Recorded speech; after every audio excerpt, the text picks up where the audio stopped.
I've been asked, in conjunction with my longer presentation on my new book, Chicago's Great Fire, The Destruction and Resurrection of an Iconic American City, to give a shorter supplemental talk about the series of maps created for the book. Before I go further, thanks to the Chicago Humanities Festival and the Driehaus Museum for inviting me. And most of all, thanks to Dennis McClendon of Chicago Cartographics, one of the premier cartographers in the country, with a deep knowledge of Chicago history, is the person who created the maps. In the course of creating them, Dennis and I conferred multiple times and went through several versions, including in the number of maps. We faced a few different issues, including some restrictions, of course. Since they were to be in the pages of the book, they would have to be black and white and limited by the size of the page. They also had to be limited in number, of course. We decided finally on 7 essential maps, in addition to a few from the time, with a kind of visual symmetry and narrative sequence.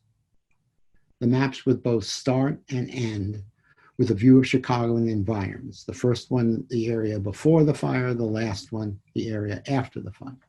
The second map and the second to last map would provide a somewhat closer in view of the city, both before and after the fire. The middle 3 would chart the damage of the fire as it progressed through the city's 3 main divisions. First, the west, before jumping the south branch of the Chicago River to the south division, and then jumping the main branch of the river to the north side. Well, let's take a look. First, the map of Chicago and environs on the eve of the fire. The city at that time is the shaded area on this map.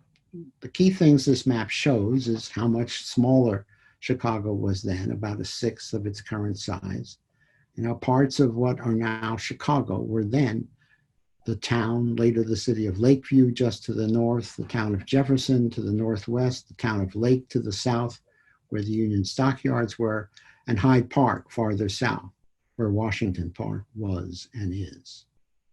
We see Lincoln Park, only 6 years old then, on the northeast border of the city with Lakeview, above the city cemetery. The city was only beginning the process then of moving the graves out for reasons of public health, because the soil was so shallow and the water supply, which was the lake, was right next to this area.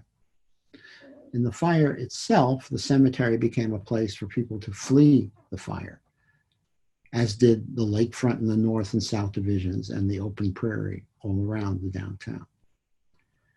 We see here also the relation of the city to the lake, with the shoreline coming right up to Michigan Avenue. The lakeshore would be much more extended east over time with fill, on which Lakeshore Drive and much of the lakefront parks now rest. The 3 branches of the Chicago River, the south, north, and main branch, or main stem, divided the city into its 3 divisions, the west then being the biggest in size and population, the south and north follow. Since this division isn't all that clear in this map, I also included an 1871 bird's eye view of the city on the eve of the fire, which we see here, where you can see the division of the city by the river. The second map is of the central city on the eve of the fire. As I said, we're moving in.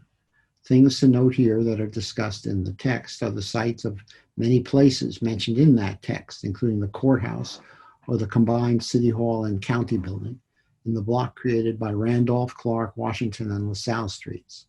It's the same site as today, though today's building takes up the entire block. And then there was a park surrounding the courthouse. Among other key things this map shows is how important the railroad was to the city. We see the 4 central main passenger railroad stations surrounding the downtown. Starting in the upper left with the Chicago and Northwestern Station, just above the main branch where the 3 branches meet. The Grand Central Station in the upper right, just to the left of several grain elevators. The Michigan Southern Depot at LaSalle and Van Buren at the center bottom of this map. The Union Depot, the long upright rectangle along the west bank of the South Branch. Note in particular how the Illinois Central blocked much of the lakefront, by getting rights in the early 1850s to run its trains on a trestle in the lake in exchange for building a breakwater to the east. This created a lagoon between the trestle and Michigan Avenue. Note again also how the lake, if you include the lagoon, then came right up to Michigan Avenue, and how much the familiar lakefront parks and Lakeshore Drive that we know now were not there yet. We also see how little green space there was near the downtown. Besides the lakefront and the small amount of Courthouse Square, there was a park of sorts of half a block in size called Dearborn Park along the west side of Michigan Avenue between Randolph and Washington Streets, where the Chicago Public Library, now the Chicago Cultural Center, was built in the 1890s. Green space was increased by the fill that created Grant Park and now Millennium Parks. But most of this didn't happen until early in the 20th century, in the course of which the Illinois Central tracts were lowered by building up the land around them.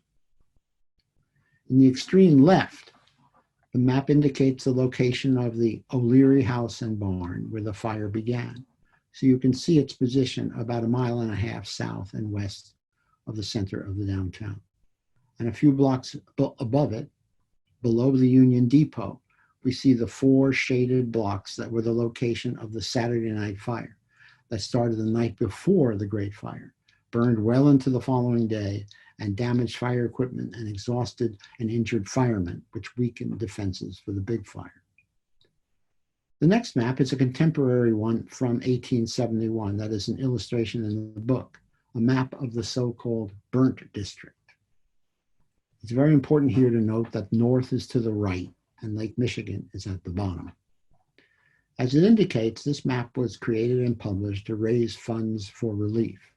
The original is color, but I'm showing it in black and white since that's the way it is in the book. This was one of many such fire footprint maps that appeared at the time in newspapers, magazines, and books.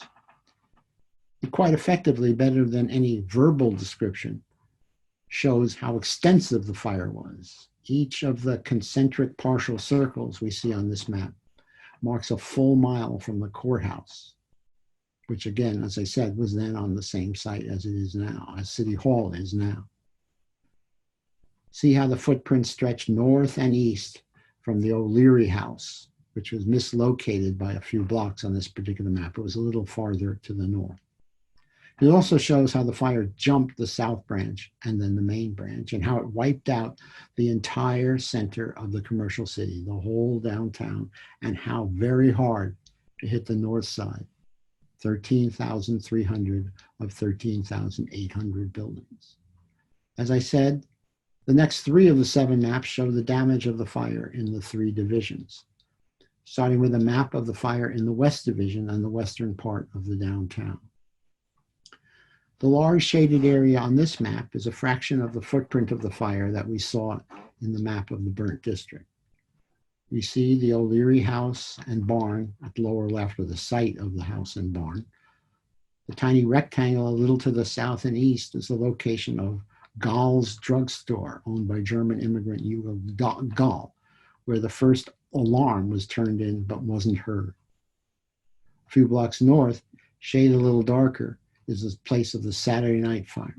In the upper right, looking like a diamond shape here, is the courthouse. The map shows that while the Chicago River was hardly the Mississippi, it still took a blazing fire and a high wind to enable the flames to leap it. The 2 dark squares east of the river, one bigger than the other, are among the first buildings to go up in the South Division. The Parmalee Omnibus and Stage Company, which is a smaller one, and the Chicago Gas, Light, and Coke Company, the larger one.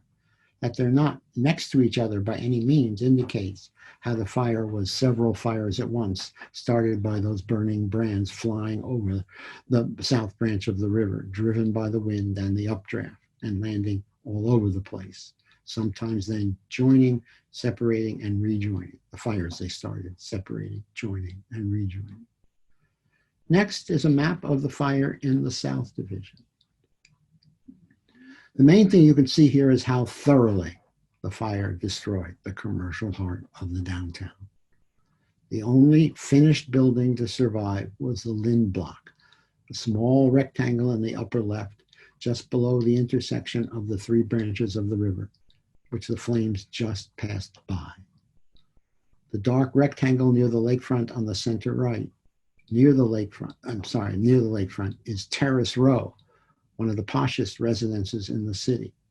11 contiguous limestone houses near where the auditorium is today. The arrows in the lower right show where the fire ended in the South Division late Monday afternoon, and where gunpowder was used with disputable success to stop it by making a fire break. This was all happening while the North Division was still burning and didn't stop burning till later Monday night, early Tuesday morning. And you see again how slim was the lake shore, where many took refuge, some wading into the lake. And now a map of the North Division. Again, you see from the shading how thoroughly all but the western and northern edges of this division were destroyed. Note the small area in the upper right, that was Lincoln Park, then only 6 years old. The city cemetery just below is a little lighter shaded. As noted, this was a place where people fleeing the city took refuge. Note also the area above the main branch by the shore, which we now know as what is the western portion of Streeterville, which extends now farther to the east. This section was called the Sands, where people also took refuge by the shore. Now to the second to last map of the rebuilding city. This is both a before and after map. So you see the shaded area burned by the fire, but on the center of the left edge, well into the west side, you see the first Congregational Church, which was the first temporary post-fire city hall. You see now how the lakefront lagoon is beginning to be filled in with debris from the fire. The large dark rectangle in this area is where the Interstate Exposition Building was erected in 1873 to mark the city's recovery. It was torn down less than 20 years later for the original building of the current Art Institute. And the several large block area in the center of the bottom half of the map is the footprint of the July 1874 fire, a sign that Chicago did not take adequate steps to stop fire even after it burned down. The map also shows where the temporary city hall was located after moving from the West Division, and the police building in the West Division was located. It was a police headquarters before the fire of a second division of the police, and now it became the police headquarters. Also noted are the sites of post-fire events discussed in the book, like the spot near the O'Leary House where there was a large labor rally in late 1873 calling for assistance to deal with unemployment and hunger caused by the panic of 1873. And at the lower right is a location of the temporary railroad station for trains headed east and of the developing posh neighborhood of Prairie Avenue. The last map in the book is of post-fire Chicago and environs. Here we've moved back out and you can see the footprint of the fire in the city as a whole. It also shows how much of the city wasn't burned, including much of the railroad tracks. Only a third of Chicago was burned in the fire. Well, it's a big only, but it's not the whole city. And just below it, outlined with a dark line, is the location of the 1874 fire I just discussed. Another outlined area just east of the lakefront, in the center of the map, you see the outline of the future landfill that became the site of the Field Museum, Soldier Field, the Shedd Aquarium, and the Adler Planetarium built in the 1920s and very early 1930s, and of the Century of Progress World's Fair of 1933-34, including Northerly Island, once the site of the airport, Meigs Field. Also indicated is the site of the 1893, farther south in Jackson Park, where the land was remade for the World's Columbian Exposition. The only building still standing is the Fine Arts Building, which was repurposed in the 1930s to become the Museum of Science and Industry. We'll close by looking at the first and last maps together, the two framing maps of Chicago and environs, to give you a fuller sense of the before and after. As I said, all these maps are meant to supplement the text to help the reader while reading, especially if the reader is not familiar with the layout of Chicago. But thanks to Dennis McClendon's skills, they also stand on their own and tell their own story. Look for yourself. Thank you.